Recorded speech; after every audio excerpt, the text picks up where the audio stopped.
Je suis Alexandre Lombardo et je vais tout vous dévoiler sur ce nouveau Canyon Aérod qui participe à l'élection 2024 des Top Velo Awards.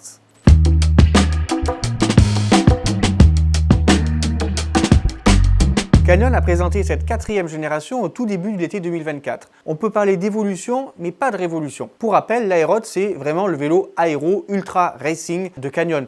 On a notamment en tête les images de Mathieu Van Der Poel, c'est le même vélo qu'il utilise depuis plusieurs années. Cette nouvelle génération d'Aérod, elle conforte la position du Canyon dans le peloton de tête des vélos aéro sur le marché des vélos très haut de gamme et surtout, elle améliore tous les points qui pouvaient être jugés comme négatifs sur la précédente génération. Par exemple, le serrage de la tige de selle a été optimisé. On note notamment l'arrivée du tout nouveau poste de pilotage CP0048. Ce poste de pilotage permet à volonté de changer sa position, soit en conservant donc les côtés qui sont fournis d'origine avec le vélo, qui ne propose pas de flair, ou alors d'acheter un accessoire, ces pièces qui permettent d'avoir un flair très important, qui permet de gagner plus de 10 watts selon Canyon, juste en changeant la position en fait, des mains sur les leviers.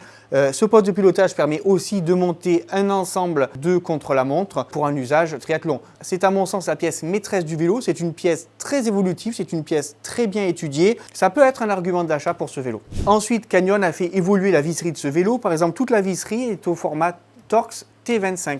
C'est-à-dire qu'avec une seule clé, vous pouvez régler votre jeu de direction, vous pouvez régler votre tige de selle, votre hauteur de selle, absolument tout, changer les portes bidons. Voilà, ça je trouve ça très bien, notamment quand on connaît la complexité des vélos modernes et le nombre d'outils différents nécessaires à l'entretien et au réglage de ceux-ci. Vous le voyez aussi certainement à l'écran. C'est la première fois que Canyon a complètement intégré les fixations des axes traversants. Ils sont désormais invisibles, donc on gagne légèrement en aéro, mais surtout en termes de style, c'est assez sympa. Donc ce vélo tel quel est proposé au tarif de 10 099 €, un tarif évidemment onéreux, mais bien moins onéreux que certains concurrents qui dépassent les 15 000 €, voire approchent les 20 000 €. Si ce vélo vous a plu, vous pouvez voter pour lui pour l'élection des Top Velo Awards 2024. Je vous invite à rejoindre notre site internet, on vous met le lien jusqu'ici. Sachez que votre note compte pour 30% de la note finale, donc c'est très important, allez voter.